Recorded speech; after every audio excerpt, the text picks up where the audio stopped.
Hello friend, তো দেখতে পাচ্ছ আজকে কি রান্না হবে আমাদের। আর এই রান্নাটা হচ্ছে ছাগলের পা, ছাগলের ঠ্যাং। তো এই ছাগলের ঠ্যাং খেতে কে কে পছন্দ করো অবশ্যই কমেন্ট করে জানিও। আমার তো ভীষণ প্রিয় লাগে, আগে খেতাম না, এখন বিয়ে হওয়ার পর এই ঠ্যাং খেতে একদমই অভ্যেস হয়ে গেছে, কারণ ভীষণ ভালো লাগে। আর এটা খেলে কিন্তু অনেক উপকার এই ঠ্যাং খাওয়া। মাংসর যে ওদের চর্বিটা বা ওটার থেকেও কিন্তু এটা বেশি উপকারিতা, বেশি গুণ। তো এটা কে কে পছন্দ করে অবশ্যই কমেন্ট করে জানিও। আর এটা অনেক রকমভাবেই রান্না হয়, কম তেল মশলা দিয়ে রান্না করাটাও খুব ভালো লাগে খেতে।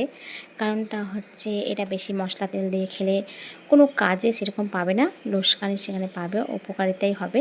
আর যদি কম তেল মশলা দিয়ে খাওয়া হয় তাহলে সেটা উপকার পাবে। আর দেখো আমি রান্না করবো একদম কম তেল মশলা দিয়ে। আর এখানে আমি প্রথমে সেদ্ধ করে নিলাম, আর তারপরেই হবে রান্না। তবে রান্নাটা একটু ঝাল করে করতে হবে, তবেই সেটা টেস্ট লাগবে।